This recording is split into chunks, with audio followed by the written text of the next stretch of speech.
नमोस्तु नमोस्तु नमोस्तु। नमो अरिहंताणम, नमो सिद्धाणम, नमो आयरियाणम, नमो वज्रायाणम, नमो लोए सवसाहुणम। अरिहंत सिद्ध सूर्य उपाध्याय साधु सर्व, अर्थ के प्रकाशी मांगलिक उपकारी हैं। तिनको स्वरूप जान रागते भई जो भक्ति, काय को नमाई स्तुति को उचारी है। धन्य धन्य तिन ही ते काज सब आज भये, कर जोड़े बारे बारे वंदना हमारी है। मंगल कल्याण सुख ऐसो हम चाहते हैं, हो मेरी ऐसी दशा जैसी तुम धारी है। हो मेरी ऐसी दशा जैसी तुम धारी है। हो मेरी ऐसी दशा जैसी तुम धारी है। भक्तामृत स्तोत्र मानतुंगाचार्य देव की अनुपम अद्भुत रचना। मैं तो ऐसा कहता हूँ, बड़ी सुंदर रचना हम सबके महाभाग्य से हुई। रचना इतनी सुंदर, शब्दावली इतनी सुंदर, इतने भाव विभोर होकर के मानतुंगाचार्य देव वचन कहते हैं, मानो ऐसे लगता है साक्षात ऋषभ देव भगवान के सामने विराजमान हो। भगवान आदिनाथ स्वामी सामने समूह शरण में बैठे हुए हैं और बिल्कुल सामने बैठकर हाथ में कलम लेकर मानतुंगाचार्य देव भक्तामृत स्तोत्र की रचना कर रहे हैं। ऐसा प्रतीत होता है, फीलिंग में ऐसा आता है कि वे क्या गजब का स्तोत्र उन्होंने लिखा है, क्या गजब की महिमा उनके हृदय में थी। बड़ा अद्भुत ही स्वरूप है। और कल हमने 2 श्लोकों की चर्चा आपके बीच में यहाँ की थी, जिसमें एक में नमस्कार किया, वंदन किया, और दूसरे 27 नंबर के श्लोक में तो कमाल ही कर दिया। ऐसे उपमा अलंकारों के प्रयोग किए। दोषे रूपात् विविधाश्रय जात करवई, स्वप्नांतरे भी न कदाचित पीक्षितोसी। हे भगवान, सपने में भी कोई आपको आकर के देखे, दोष, हिम्मत है किसी दोष की जो आपको देख लेवे। सपने में भी कोई दोष आपके नज़दीक आकर के फटक नहीं सकता है, भटक नहीं सकता है। ऐसा गजब का स्वरूप बतलाया। और आज से हमारी ये चर्चा प्रारंभ हो रही है प्रातिहारियों के संदर्भ में। बड़ा सुंदर प्रातिहारियों का स्वरूप है। प्रभु के होते हैं प्रातिहार्य, शोभाएँ हैं उनकी, प्रतिहारी के समान है। प्रतिहारी होते हैं चौकीदार जैसे, द्वारपाल जैसे होते हैं प्रतिहारी। ऐसे बिल्कुल जहाँ तीर्थंकर परमात्मा होंगे वहाँ अष्ट प्रतिहारी होंगे ही होंगे। ऐसा नहीं हो सकता कि तीर्थंकर परमात्मा हो और अष्ट प्रतिहार्य न होवे, ऐसा संभव नहीं है। जानते हैं प्रातिहारियों के नाम? प्रातिहार्य कौन से हैं? शांति पाठ बोलने वाले, रोजाना जिनेंद्र भगवान की पूजन करने वालों से जब कभी हम पूछते हैं अष्ट प्रातिहारियों के नाम, तो ऐसे लोग जानते नहीं हैं। कुछ लोग तो जानते होंगे, लेकिन मैं तो उन लोगों की बात कर रहा हूँ जो रोजाना पूजन करते हैं और प्रवचन नहीं सुनते। बोलना है, बस सबको बोलना है।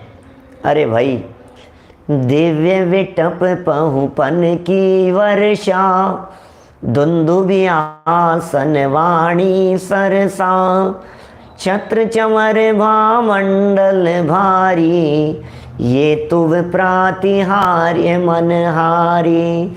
रोजाना बोलते हो पूजन करते समय आप, और आपको पता नहीं है।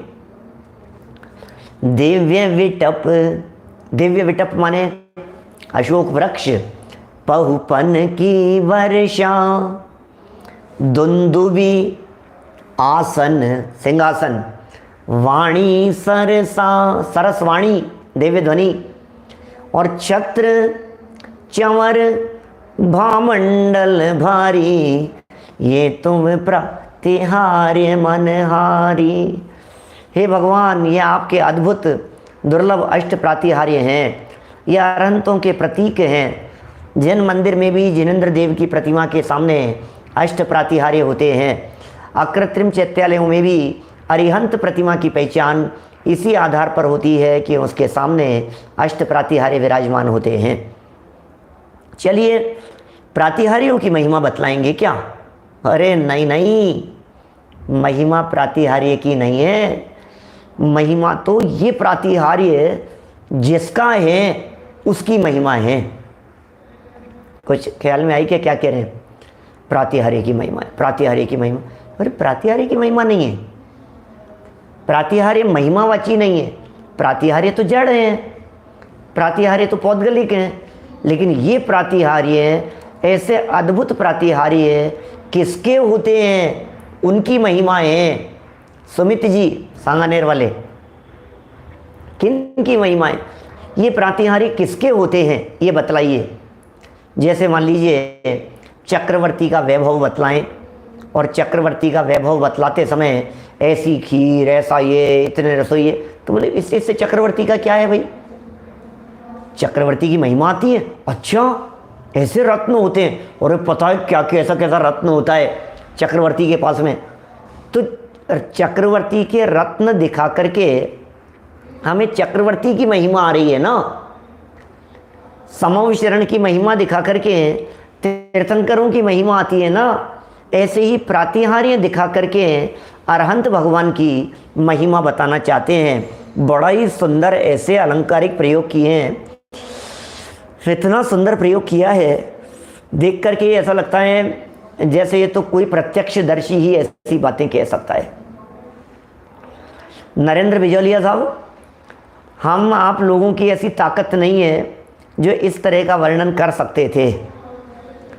ये सब वर्णन सच में वो ही कर सकते हैं जिन्होंने प्रत्यक्ष देखा हो सकता है मान तुंगाचार्य आंख बंद करके देखते हो तो उन्हें वो समव शरण में छत्र चंवर भामंडल और अष्ट प्रातिहार्यों से युक्त स्वरूप दिखता हो।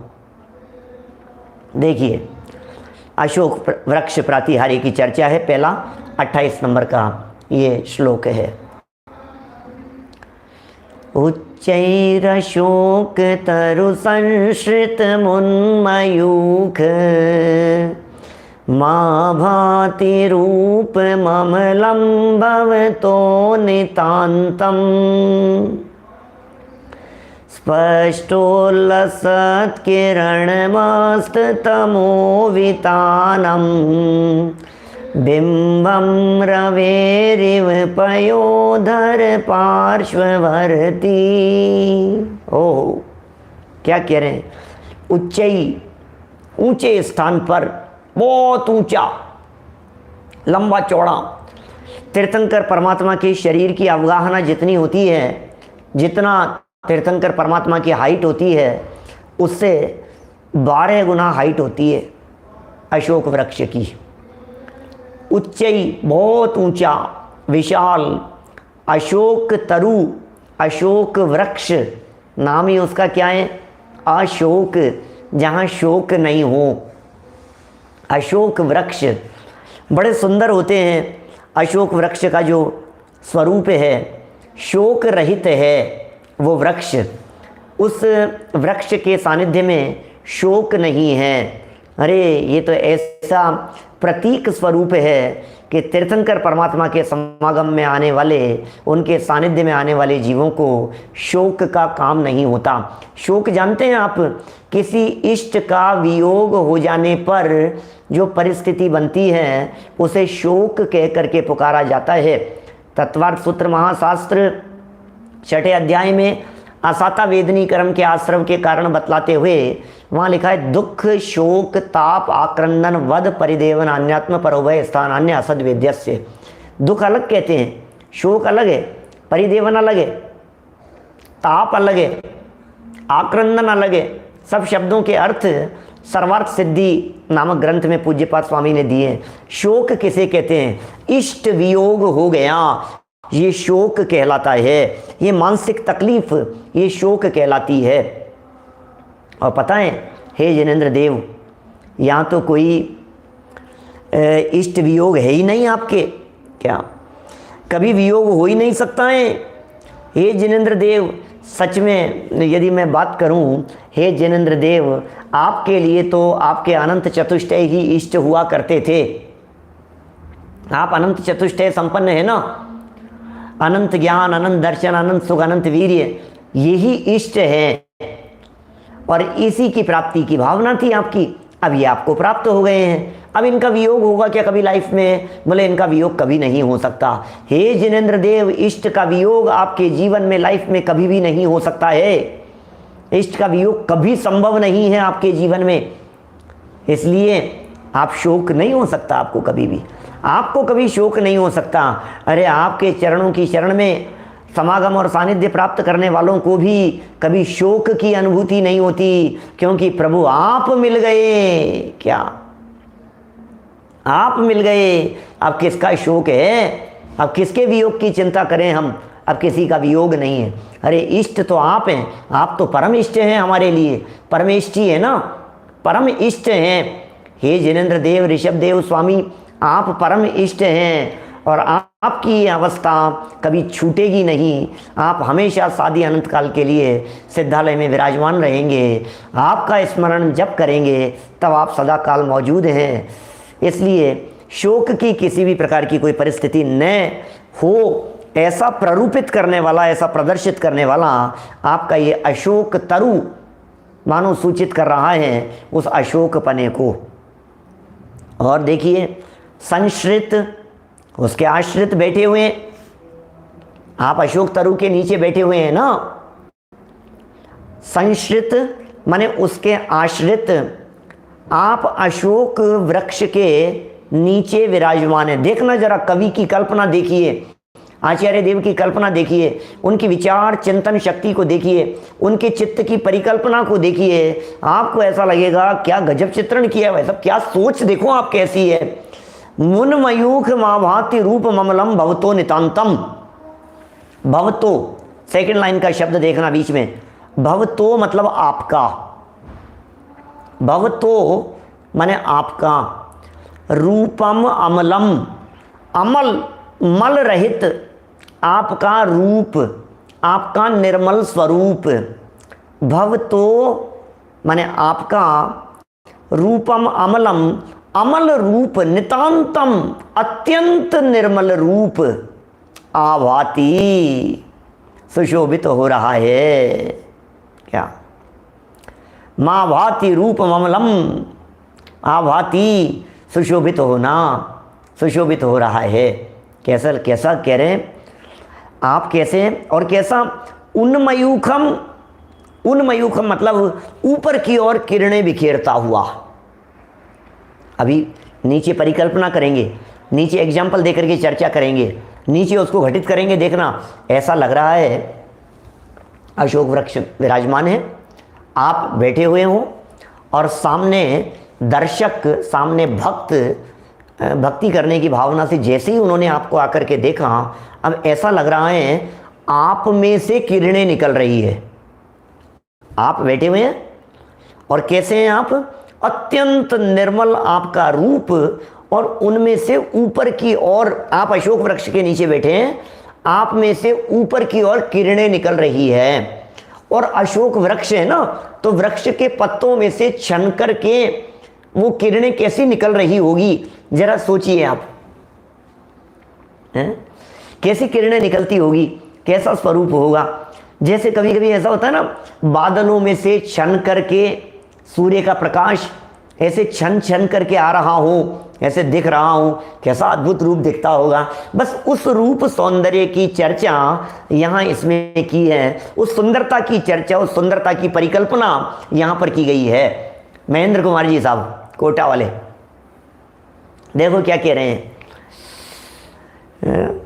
उच्चैर शोक तरु संश्रित उन्मयूख, उन्मयूख, उन मतलब ऊपर, उन मयूख मतलब किरणें, माने आप में से ऐसे जहां आप बैठे हुए हो ना, ऐसे ऐसे किरणें निकल रही है। और वो निकलती हुई किरणें कैसी प्रतीत हो रही हैं? भव तो मतलब आपके स्वरूप से, आपके भीतर से, आपके शरीर से, नितांत मतलब अत्यंत सुंदर रूप से संश्रित बैठे हुए। हे जिनेंद्र देव, हे ऋषभ देव स्वामी, आपकी किरणें कैसा लग रहा है? ऐसा लग रहा है स्पष्टोल्लसत् किरणमस्त तमो वितानम। ओहो, स्पष्ट उल्लसित, मानमल जी जैन साहब, डॉक्टर साहब कोटा वाले, देखो क्या कह रहे हैं, स्पष्ट उल्लसित, स्पष्ट माने बहुत क्लियर, क्लीन, उल्लसित, शोभायमान होती हुई, किरणम, किरणें, और अस्त तमो वितानम, तमो मतलब अंधकार, वितानम मतलब विस्तार, समूह, तम मतलब अंधकार, अस्त तमो वितानम, अंधकार के समूह को नष्ट कर देने वाली, अंधकार के समूह को अस्त कर देने वाली, नष्ट कर देने वाली, स्पष्ट रूप से निकलती हुई आपकी किरणें ऐसी प्रतीत हो रही है जैसे मानो बिंबम रवेर, रवि, रवि सूर्य, बिंबम सूर्य बिंब, इव समान, पयोधर, पय मतलब होता है पानी, पय मतलब जल, और धर मतलब धारण करने वाले, पयोधर मतलब बादल, बादलों का पर्यायवाची है पयोधर, पार्श्ववर्ती, अरे बादलों के बीच में रहने वाले, बादलों के पीछे रहने वाले, बादलों के समीप रहने वाले, बादलों के नज़दीक दिखाई देने वाले, सूर्य की किरणें जिस तरह से अंधकार को दूर करने वाली ऐसी बिखरती हुई किरणें दिखाई देती है, ऐसा ही प्रतीत हो रहा है कि उस पूरे अशोक वृक्ष, विशाल अशोक वृक्ष में से हे जिनेंद्र देव आपकी किरणें निकल करके बाहर जा रही है। जैसे सूर्य की किरणें तमोवितानम, अस्त तमोवितानम, अस्त कर देती है अंधकार के समूह को, ऐसे ही हे जिनेंद्र देव भक्त अभी आपके पास में आया है। सुनना क्या गजब की बातें, भक्त अभी आपके चरणों की शरण में आया है, अभी आपको देखा है भाई अरियंत, अभी आपकी दिव्य ध्वनि का लाभ नहीं लिया है, अभी सुना नहीं है, लेकिन आपके दर्शन करने मात्र से देखा जब अपने अंतर को। अरे क्या देखता है, देखने वाले को देख, किसको देखता है, देखने वाले को देख, अपने अंतर में देख, दैदीप्यमान तेरा चैतन्य स्वरूप अंदर दिखाई दे रहा है, उसकी शोभाएं, बाहर में क्या देख रहा है, ये रंग रूप आकार प्रकार क्या देख रहा है, मानो जिनेंद्र देव को देखने मात्र से अंतर का अंधकार, उनके दर्शन करने मात्र से अंतर का अंधकार दूर हो जाता है। ऐसी अद्भुत चर्चा, ऐसी अद्भुत परिकल्पना यहाँ की गई है। चलें आगे बढ़े, हो गया स्पष्ट, कुछ कठिन तो नहीं है। ये तीर्थंकर परमात्मा का ये जो अशोक वृक्ष है, ये अशोक वृक्ष 12 गुना बड़ा मैंने बतलाई दिया, और पृथ्वी का एक होता है अशोक वृक्ष, ऐसा कोई वनस्पति जैसा वृक्ष नहीं होता, ये सब देव पुनीत जैसे दिखाई देते हैं। ये अशोक वृक्ष स्वयमेवी हैं, ये दुंदुभी नहीं बजाते हैं भगवान, पुष्प वृष्टि नहीं करते और दिव्य ध्वनि नहीं खिराते, माने ये देवों का नहीं होता है। इनके अलावा बाकी 5 प्रातिहार्य सब देवों के द्वारा निर्मित होते हैं तीर्थंकर परमात्मा के पुण्योदय से। माने तीर्थंकर परमात्मा का विशेष जाति का पुण्योदय होता है, जिसके कारण देवों के माध्यम से ये सब प्रातिहार्यों की रचना की जाती है। बस इनमें पुष्पवृष्टि देवों के द्वारा नहीं है, दिव्य ध्वनि भी देवों के द्वारा नहीं है, और दुंदुभियाँ भी अपने आप ही बजती है, और बाकी सब सिंहासन की व्यवस्था उनके द्वारा है, छत्र उनके द्वारा लाए गए हैं, चमर देवों के द्वारा ढोए जा रहे हैं। तो ये सब 5 प्रातिहार्य उनके माध्यम से होते हैं। 8 प्रातिहार्य पुण्य का फल है तीर्थंकरों के। तीर्थंकरत्व का पुण्य का जब उदय होता है, जब फल मिलता है, तो ऐसी विशेष प्रकार की परिस्थिति बनती है। चलिए पूरे श्लोक में ऐसा कुछ बचा क्या जो ख्याल में नहीं आया हो। उच्चई अशोक तरु, ऊंचा अशोक वृक्ष, उसके नीचे बैठे हुए, संश्रित माने उसके आश्रित बैठे हुए आप, भवतो नीचे वाला शब्द, आप कैसे लग रहे हैं कि ऊपर की ओर किरणें बिखेरता हुआ अत्यंत निर्मल आपका स्वरूप। 2 लाइनें हो गई। अत्यंत निर्मल, नितांतम मतलब अत्यंत निर्मल, अमल रूप, स्वरूप कैसा सुशोभित हो रहा है ऊपर की ओर किरणें बिखेरता हुआ कि मानो अंधकार को, अंधकार के समूह को दूर करने वाले बादलों के बीच में मौजूद सूर्य का बिंब स्पष्ट रूप से ऐसी उसकी किरणें दिखाई दे रही हो, ऐसा फीलिंग में आता है। चलिए और आगे बढ़ते हैं नए श्लोक की तरफ। मुझे ऐसा लगता है ये प्रातिहार्य मानतुंगाचार्य देव ने भगवान ऋषभदेव स्वामी के सामने बैठ करके इनकी परिकल्पना की है। चलिए 29 नंबर के श्लोक की तरफ बढ़ते हैं। कमलेश जी साहब देखिए, बड़ा गजब का है। मैं तो बोलने से पहले मेरा तो मन उछलने लगता है, मन मयूर नाचने लगता है मेरा। तो मेरे को तो ऐसा मन करता है क्या क्या गजब गजब लिखा है यार, क्या गजब की बातें। ऐसा लग रहा है जैसे कैसे सोच रहे होंगे वो, कैसे आप देखो सिंहासन की चर्चा कर रहे हैं, सिंहासन के ऊपर बैठे हैं। सिंहासन पर बैठते हैं कि कमलासन पर बैठते हैं? तीर्थंकर परमात्मा कहाँ बैठते हैं? कमल आसन के ऊपर बैठते हैं कि सिंहासन के ऊपर बैठते हैं? आपने हमारा भक्तामर वाला ये समूह शरण वाला प्रवचन सुना है क्या? समूह शरण वाले प्रवचन में हमने स्पष्ट की है उनकी स्थिति को, उन्हें बतलाया है। वहाँ तीर्थंकर परमात्मा 3 कटनियों में तीसरी कटनी के ऊपर वहाँ सिंह जैसे आसन बने हुए हैं 4, और कमल आसन पर होते हैं ना, अभी सिंह जैसे बिल्कुल शेर के आकार जैसे चारों तरफ ऐसे बने हुए हैं शेर। 2 इधर हैं, 2 उधर हैं, 2 उधर हैं, 2 उधर हैं, ऐसे चारों तरफ ऐसे सिंह बने हुए हैं। ये सिंगल भी कैसे जैसा भी, तो चारों तरफ शेर बने हुए हैं और उसके ऊपर कमल बना हुआ है। कमल शेर है, शेर के ऊपर कमल है, और उस कमल से 4 अंगुल ऊपर ये तीर्थंकर परमात्मा अधर विराजमान होते हैं। तो वो चूंकि वो शेर थे ना नीचे, इसलिए वो सिंह आसन कहलाता है। कोई ऐसा कोई सिंहासन जैसा नहीं होता है जैसा अपन फेरों के बाद रिसेप्शन में दूल्हे दुल्हन को जिस आसन पर बिठाते हैं, ऐसा लगता है वही सिंहासन जैसा लगता है, ऐसा राजा महाराजाओं का ऐसे पीछे लगा हुआ हो और इस तरह का हो, कोई ऐसा सिंहासन हो, ऐसा नहीं होता है कुछ भी, क्योंकि ऐसा पीछे कुछ नहीं है। वो सिंह के आसन पर, कमल आसन के ऊपर वे विराजमान हैं, वो सिंहासन है। और उस सिंहासन के पीछे, सिंहासन के सामने या सिंहासन के ऊपर, कमल से ऊपर अधर विराजमान ये प्रभु कैसे प्रतीत होते हैं उसका यहाँ चित्रण किया है, परिकल्पना की है सूर्य के उदय होने से। देखें, सिंहासने मणिमयूख शिखा विचित्रे विभ्राजते तव वपु कनकावदातं बिंबं वियद्विलसदंशुलतावितानं तुंगोदयादृशिरसीव सहस्ररश्मे।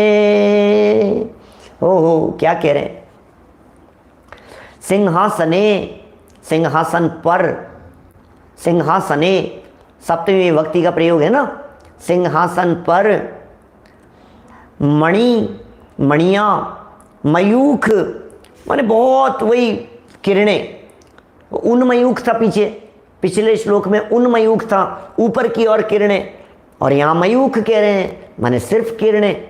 तो मणिमयूख, मणियों की किरणें कैसी? शिखा माने उन किरणों का अग्रभाग, उन किरणों के आगे, और विचित्र प्रकार की, विभ्राजते सुशोभित हो रही है। क्या मतलब? सिंहासन के ऊपर क्या सुशोभित हो रहा है? सिंहासन पर क्या सुशोभित हो रहा है? तो बोले सिंहासन पर आपके नीचे सेकंड लाइन के अंदर पूरा स्पष्ट कर दिया, तव वपुः कनकावदातम। तव वपुः आपका शरीर, वपु मतलब शरीर, वपु शरीर का पर्यायवाची है। तव वपुः आपका शरीर, कनकावदातम कनक के समान, अवदात, अवदातम मतलब अवदात उस जैसा। तो किस जैसा? कनकावदातम कनक के जैसा, सोने जैसा आपका शरीर। हमें मालूम है ऋषभदेव भगवान का जो शरीर था वो शरीर का रंग सोने जैसा था, गोल्ड जैसा ऋषभदेव स्वामी का शरीर था। और वो जो गोल्ड जैसा शरीर था अब वो सुशोभित हो रहा है सिंहासन के ऊपर, ऊपर की तरफ किरणों को, मणियों की जड़ी हुई जो मणियाँ हैं, या ऐसा भी कह सकते हैं, उस सिंहासन के ऊपर मणियाँ जड़ी हुई है विचित्र प्रकार की, बहुत विचित्र प्रकार की मणियाँ उसके ऊपर जड़ी हुई है, और उनकी जो शोभा दिखाई दे रही है उस सिंहासन पर विराजमान। हे प्रभु, आपका सोने जैसा शरीर, आपका सोने जैसा शरीर और सिंहासन के ऊपर जड़ी हुई मणियाँ, तो मणियाँ पड़ेगी आपके गोल्ड जैसे शरीर के ऊपर, गोल्ड जैसे शरीर के ऊपर पड़ेगी। ये शरीर की कांति जब मणियों के ऊपर पड़ेगी तो मणियाँ भी और अधिक सुशोभित होकर के उसकी किरणें फैलेगी। कैसा लग रहा है? प्रभु बैठे हुए हैं, सिंहासन पर बैठे हुए हैं, प्रभु का शरीर गोल्ड का है, और गोल्ड का शरीर, उससे वो जो किरणें हैं, मणियाँ हैं, मणियों के ऊपर की किरणें चमक रही है। आप उस परिस्थिति को फील करके देखिए।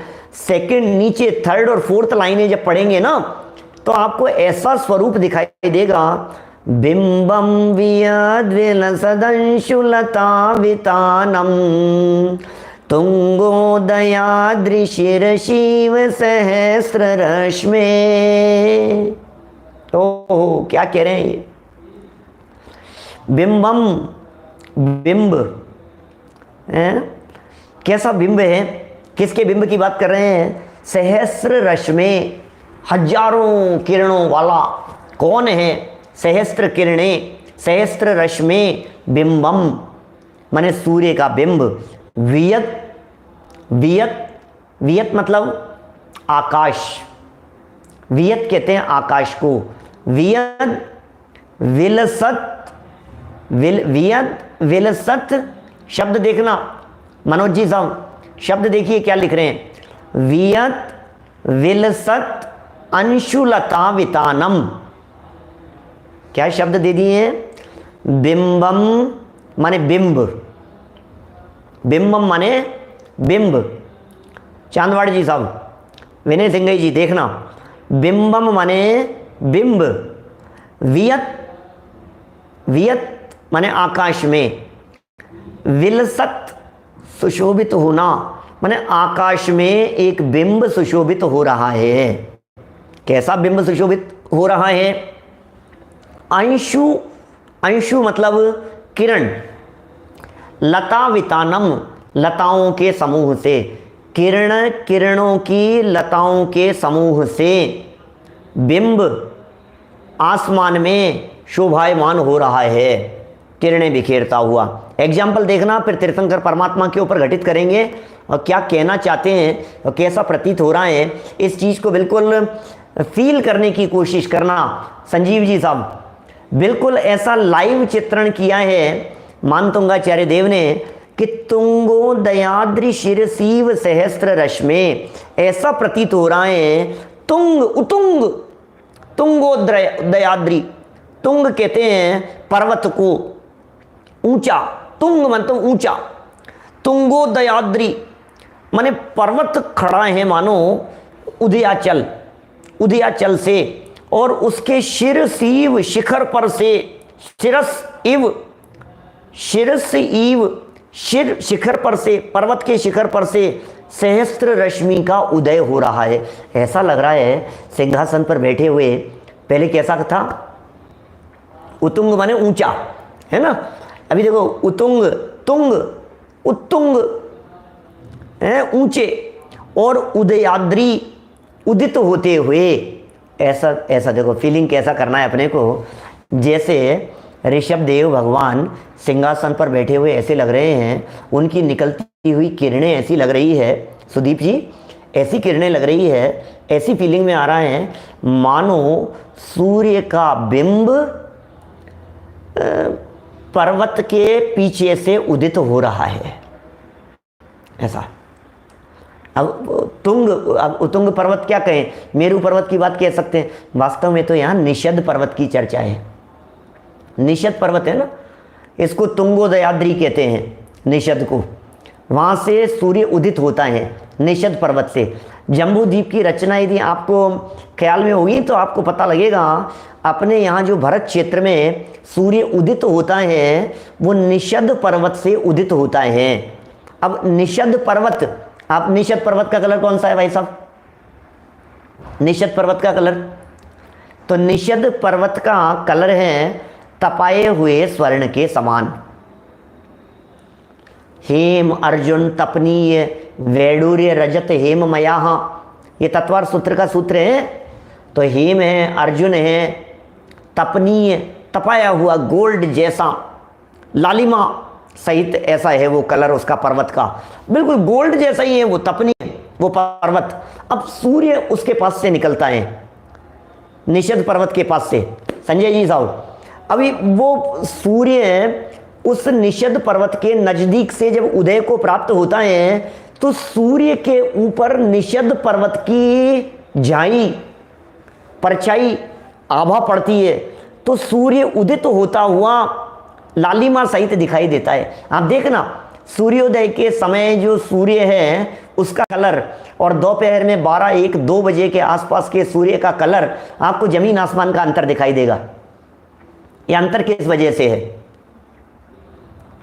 जब उदित हो रहा है सूर्य, उदित होता हुआ सूर्य वो लालिमा से युक्त है, और वो जो लालिमाएं हैं वो निषद पर्वत से रिफ्लेक्ट होकर के आने वाली जो आभा है सुबह की, वो लालिमा वो निषद पर्वत को रिफ्लेक्ट करता हुआ माने उस पर गई और वहाँ किरणें सूर्य की, और सूर्य उस निषद पर्वत की आभा से लालिमा से युक्त हो गया। अभी निषद पर्वत गोल्ड का था और सूर्य लालिमा से युक्त हो गया। अभी यहाँ ऐसा ही फीलिंग में आ रहा है कि हे जिनेंद्र देव, आपका जो शरीर है वो शरीर भी गोल्ड का है क्या? और ये जो है मणियाँ जो जड़ी हुई हैं उन मणियों से निकल रही है किरणें, तो ऐसा प्रतीत हो रहा है कि आप रूपी सूर्य मानो उदित हुआ हो उदयाचल से, ऐसा फीलिंग में आ रहा है। अब सोचो कैसा लगता है। भगवान बैठे हुए हैं, पिछले श्लोक में क्या कहा था?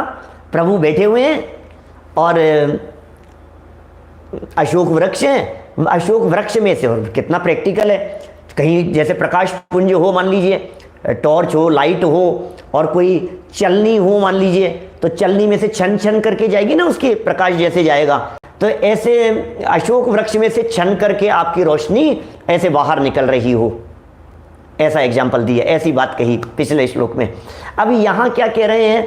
यहाँ ये कह रहे हैं सिंहासन के ऊपर भगवान विराजमान है, प्रभु सिंहासन के ऊपर विराजमान है, और सिंहासन पर बैठे बैठे ऐसा लग रहा है जैसे ही हम वहाँ समूह शरण में हम प्रवेश किए और हमने ऋषभ देव प्रभु को देखा तो हमें ऐसा लगा मानो तुंगोदयाद्रि शिरसीव सहस्त्र रश्मि, तुंगोदयाद्रि से सहस्त्र रश्मि सूर्य का उदय हो रहा है।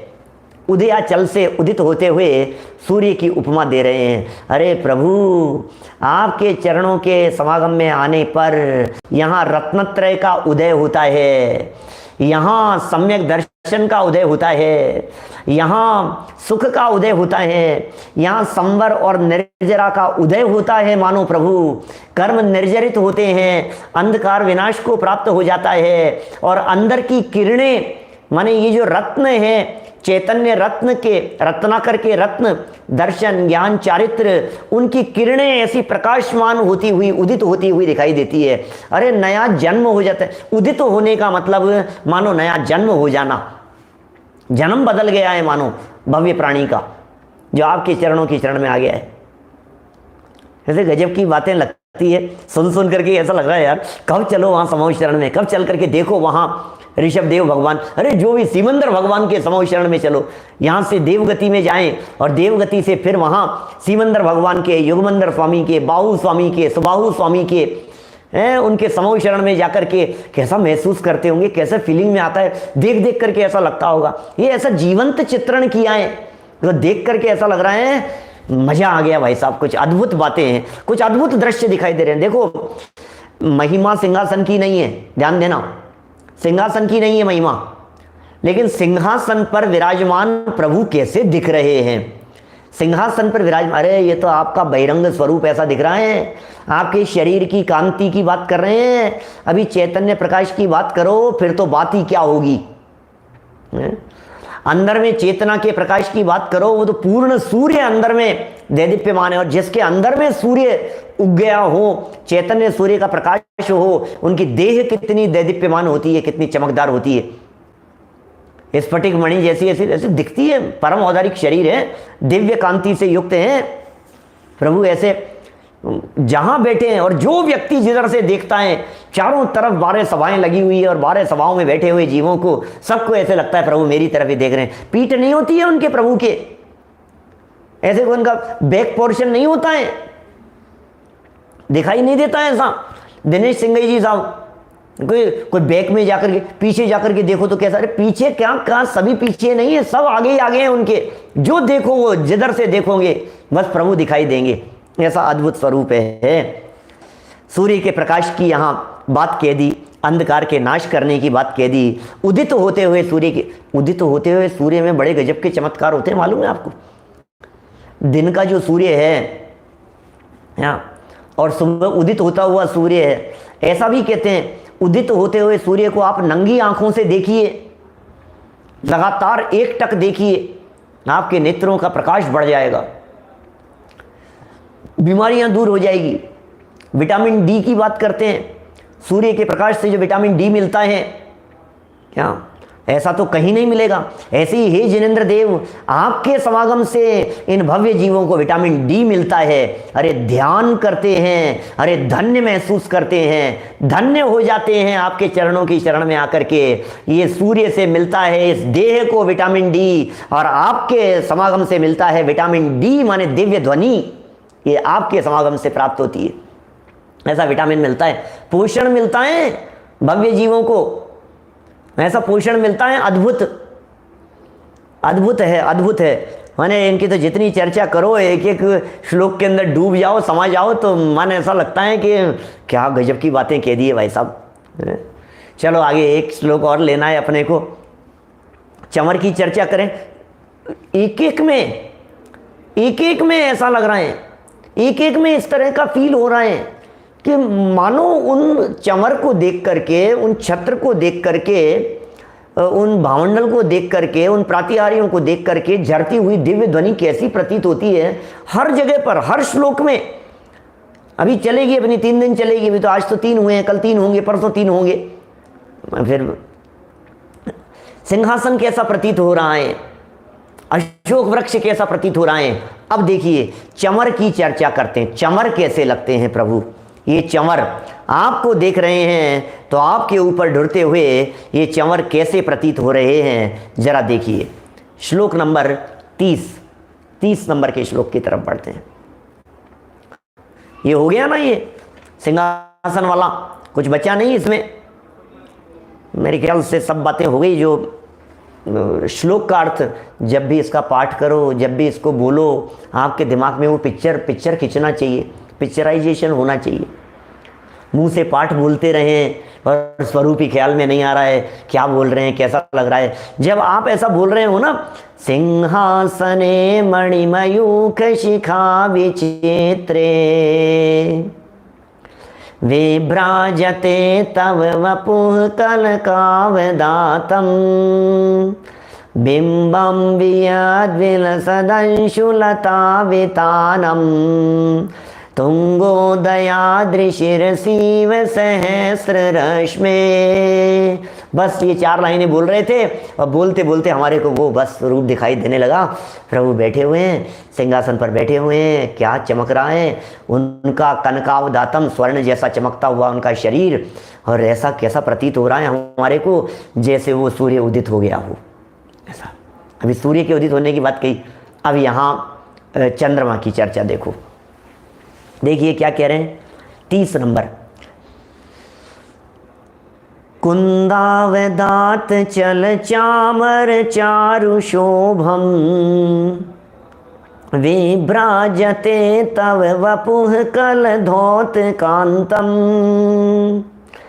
उद्यच्च शांक शुचि निर्जर वारिधार मोचस्तटम सुरगिरेरिवशात कौम्भम। क्या कह रहे हैं? कुंदावदात।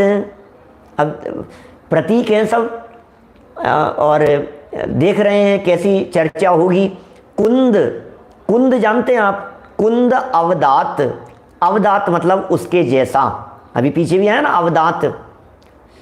कुंद, कुंद पुष्प के समान, कुंद जैसी। ये कुंद भी एक सफ़ेद कलर का पुष्प होता है, बड़ा सुंदर पुष्प है, अलग ही तरह की जाति है, जैसे चमेली वगैरह और इस तरह के फूल होते हैं ना, जैसे इस तरह का कुंद जाति के पुष्प अवदात। और कैसा? चलता हुआ चामर।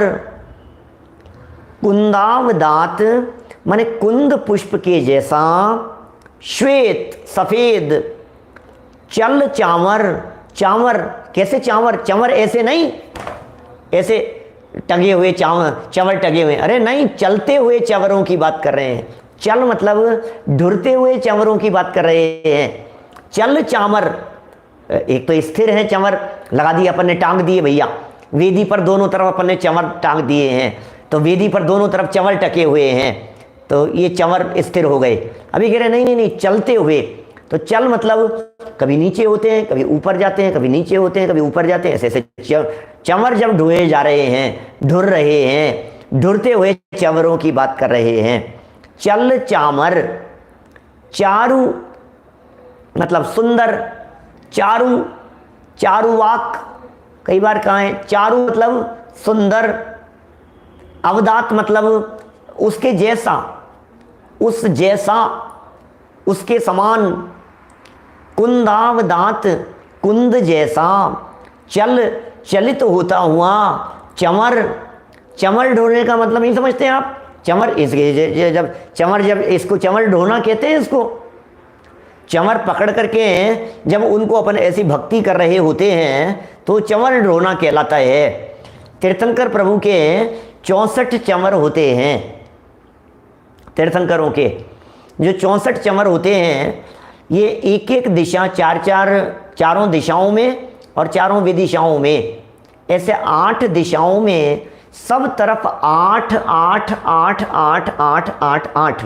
तो इस तरह से 8 दिशाओं में 8 8 चंवर, ऐसे 64 चंवर देवों के माध्यम से शोभा है भाई साहब उनकी। आइए जैन साहब, बाहरी स्वरूप जब इतना सुंदर है तो अंतरंग कितना सुंदर होगा। अरे भैया, अंदर जिसका सुंदर होता है उसका बहिरंग भी सुंदर होता है। जो अंतर से पवित्र होते हैं वे बाहर से भी पवित्र दिखाई देते हैं। डायमंड के सेट गंदी थैलियों में, कागज के ढेर कूड़े में नहीं रखे जाते हैं, अच्छे स्थान पर होते हैं। तो वो सब उतना ही, अब इसको देख करके अपने को अंदाजा लग रहा है अंदर कितना सुशोभित और शोभायमान प्रभु का स्वरूप है। कुंदावदात चल चामर चारु शोभम, विभ्राजते तव वपुः कल धौत कांतम। क्या? कल धौत कांतम, कल धौत चांदी, सोना भी क्या, सोना चांदी जैसा। कल धौत सफेदी लिए हुए, चांदी से युक्त, उसकी कांति। तव वपुः आपका शरीर, वपु मतलब शरीर, तो तव वपुः आपका शरीर, कल धौत कांतम चांदी जैसा चमकता हुआ आपका शरीर, कांतम कांति वाला, विभ्राजते सुशोभित हो रहा है। क्या हो रहा है भाई साहब? आपका शरीर चांदी जैसे रंग वाला है। आपका शरीर, शरीर नहीं, अभी आपका शरीर कल धौत कांतम। अभी कल धौत शब्द का अर्थ वैसे नीचे इन्होंने सुर गिरे रिव शात कौम्भम भी कहा है। तो शात कौम्भम तो है स्वर्णमयी, शात कौम्भम मतलब स्वर्णमयी, और कल धौत वैसे चांदी होता है, स्वर्ण भी लगाया जा सकता है। दो तरह के प्रयोग हो सकते हैं इसमें। देखिए आप, यदि इसको चांदी जैसा कहेंगे तो फिर चमर का विशेषण मानना पड़ेगा। तव वपुः आपके शरीर पर कलधौत की कांति के समान ढुरते हुए सुंदर चमर शोभायमान हो रहे हैं, कुंद जैसे पुष्पों से युक्त।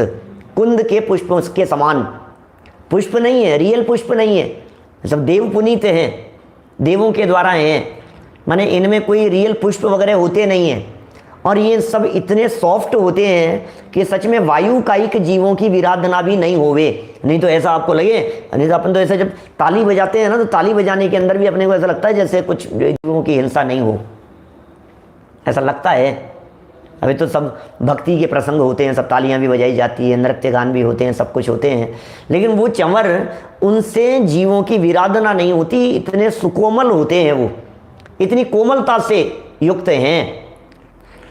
कल धौत कांतम, कल धौत की कांति से युक्त सुशोभित होते हुए ये चंवर आपके शरीर पर, तव वपुः आपके शरीर पर कैसे, अब फीलिंग कैसी आ रही है, यहाँ कैसी फीलिंग आ रही है, बोले उद्यत शशांक, उद्यत उदित होते हुए, शशांक माने चंद्रमा, उद्यत शशांक उदित होते हुए चंद्रमा की बात कह रहे हैं। पिछले श्लोक के अंदर ऐसा प्रतीत हो रहा था उदित होते हुए सूर्य की बात कर रहे हैं, यहाँ उदित होते हुए चंद्रमा की बात कर रहे हैं।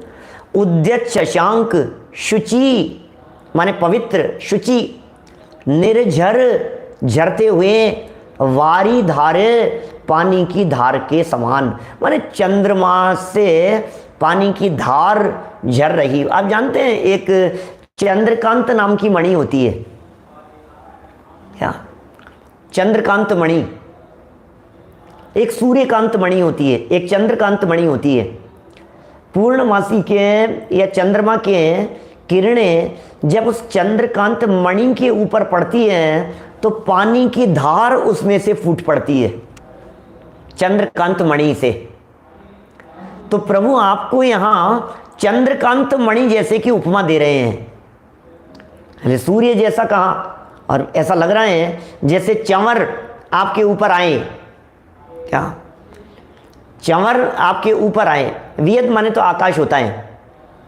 पूछ रहे हैं बीच में, देखिए क्या कह रहे हैं, जैसे चंवर ऐसे ढोर रहे हैं ना आपके ऊपर, तो चंवर सफेद रंग के हैं और इस तरह से चंवर आए और आकर के आपके ऊपर गिरे, तो ऐसे लग रहा है जैसे चंद्रमा ऊपर दिख रहा है और चंद्रमा से पानी की धार ऐसे आपके ऊपर पड़ रही है। मानो वो चंद्रमा के किरणों से निकलने वाला जल वो इन चंवरों के रूप में ऐसा प्रतीत हो रहा है कि आपका प्रक्षाल किया जा रहा हो।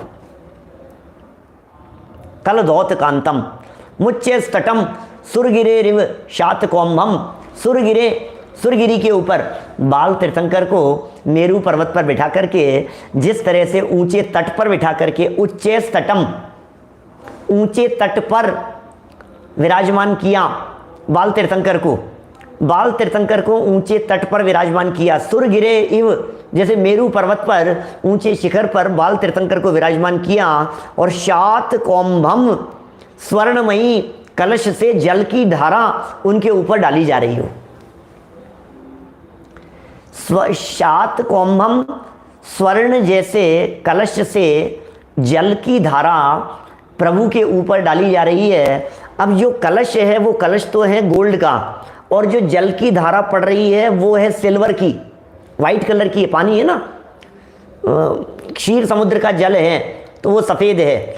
ये कलश गोल्ड और जो जल वो सफ़ेद। तो जो चंवर है, चंवर का जो हैंडल है, क्या कहेंगे उसे, पकड़ने वाला, जहाँ से चंवर को पकड़ा जाता है, वो गोल्ड का है। और उसके जो आगे निकले हुए जो बाल तो क्या कहें उसको, लेकिन वो जो भी कुंद पुष्प की तरह झालर है उसकी, वो कुंद पुष्प की तरह है। तो एक तरफ तो पकड़ा हुआ गोल्ड और ये सफ़ेद हत्था, हत्था है उसका गोल्ड का, और उसके आगे जो लगी हुई है लटकन वो है सिल्वर की। तो सिल्वर और गोल्ड इनका कॉम्बिनेशन, और ऐसा लग रहा है उस गोल्ड के कलश से जल की धारा आपके ऊपर छोड़ी जा रही हो, क्षीर समुद्र का जल आपके ऊपर प्रवाहित किया जा रहा हो, ऐसी फीलिंग आ रही है। बार बार में ऐसे लग रहा है, जल भरी भरी लाओ अपने प्रभु को नहलाओ, है ऐसा नमन प्रभु का आज कराएंगे। यद्यपि समूह शरण में बैठे हुए तीर्थंकरों का अभिषेक नहीं होता, उनके ऊपर किसी भी तरह की जल वृष्टि नहीं होती, उनके ऊपर किसी तरह की कोई चीज़ स्पर्श नहीं करती, तीर्थंकरों का अरहंत अवस्था में उनका अभिषेक नहीं होता। जो भी अभिषेक होता है ये बाल्य अवस्था में मेरू पर्वत पर ले जा करके होता है, लेकिन मानो भक्त सामने बैठा हुआ ऐसी फील कर रहा है कि मुझे तो प्रभु आपके समूह शरण में आया और ये ढुलते हुए चंवरों को देख करके मुझे वो दृश्य याद आ गया जो आपके जन्म कल्याण के प्रसंग पर जो दृश्य था, बिल्कुल वही सीन, बिल्कुल वैसा का वैसा ही मुझे आज यहाँ दिखाई दे रहा है, ऐसा महसूस कर रहा है भक्त। उद्यत शशांक, शशांक माने चंद्रमा, बिल्कुल पवित्र, बहुत निर्झर, झरते हुए वारी धारे, झरते हुए पानी की धार, कितना प्रैक्टिकल दिख रहा है। निर्झर वारी धार, निर्झर माने झरता हुआ पानी की धारा। और कौन से पानी की धारा की बात कर रहे हैं कि वो चंवर, वर्णन तो चंवर का चल रहा है, प्रकरण तो चंवर का चल रहा है, तो चंवर के प्रकरण में ये पानी की धारा का क्या लेना देना है? बोले ये चंवर ये आया ऐसा। ये चामड़ी गाय के जो बालों से बने हुए चंवर होते हैं वे योग्य नहीं हैं, वो उनकी हिंसा से बनते हैं, उसका निषेध हमने पूर्व में किया है संयम प्रकाश ग्रंथ पढ़ाते समय, तो उसको बराबर ध्यान रखना चाहिए। सफ़ेद कलर के चमड़ी गाय के बाल नहीं होने चाहिए, बालों वाले नहीं है, ये तो सब अहिंसक है। उच्चे तटम, ऊंचे तट पर, सुरगिरे इव, सुरगिरी के समान, सुरगिरे इव, मेरू पर्वत पर, मानो सुरगिरी कहते हैं मेरू पर्वत को, तो इव शात कौम्भम माने गोल्ड जैसा, ऐसा यहाँ प्रतीत हो रहा है। तो बड़ा अद्भुत ये स्वरूप है, मानो नृत्य कर रहे हैं, मन मयूर नाच रहा है प्रभु। सब तरफ से, चारों तरफ से देव लोग आपके ऊपर, क्योंकि चारों तरफ है ना, देखना आप फीलिंग कैसी आएगी। चारों तरफ से देव अपने हाथों में उन 64 चंवरों को लेकर के, तो ऐसा लग रहा है जैसे वो धार इनके ऊपर कंधे पर पड़ रही है, यहाँ पास में पड़ रही है, ऐसा फीलिंग में आ रहा है। ये सब भवताप को दूर करने के प्रतीक स्वरूप है, ऐसी सिर्फ परिकल्पना नहीं है। ये तो पानी की धार छूटने वाली तो परिकल्पना है, लेकिन एक्चुअल पोजीशन तो ये है कि वहाँ चंवर, 64 चंवर प्रभु के चारों तरफ ये हिलाते हुए झुलाते हुए ऐसे देव लोग उनके आसपास में खड़े रहते हैं।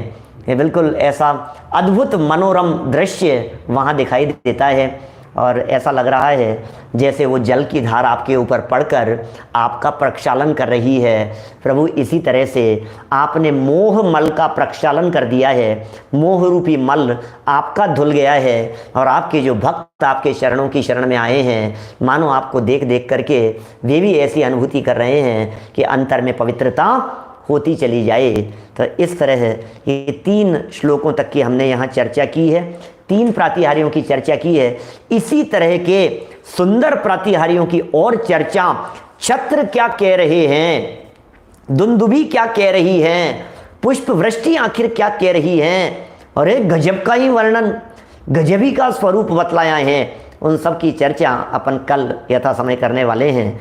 अभी की बात को हम इसी भावना से विराम देते हैं कि जब भी आप भक्तामृत स्तोत्र का वाचन करें, जब भी आप इसका पाठ करें, तब आप इन बातों को फील करें, महसूस करें, ऐसा महसूस करें कि मानो हम साक्षात समूह शरण में बैठे हुए आदिनाथ प्रभु, ऋषभ देव प्रभु का स्मरण कर रहे हैं। हम सब की ऐसी भक्ति हो, हम सब की यथार्थ भक्तामर की आराधना हो, इसी मंगल भावना से बात को यहीं विराम देता हूँ।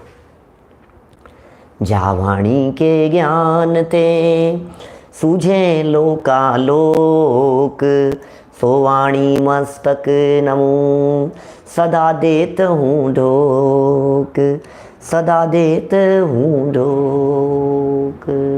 कल प्रातः काल से समय सार की चर्चा वही 9:20 पर जो अपनी चल रही है, कर्ता कर्म अधिकार का अंतिम कलश, उसकी चर्चा कल प्रातः काल ठीक 9:20 पर हम करने वाले हैं। आप लोग सब तैयार रहें। कुछ दिन का गैप चल रहा था क्योंकि दूसरा प्रवचन दूसरे विषय पर अन्य समय पर चल रहे थे, इसलिए सुबह 9:20 पर मिलेंगे। हाँ भैया।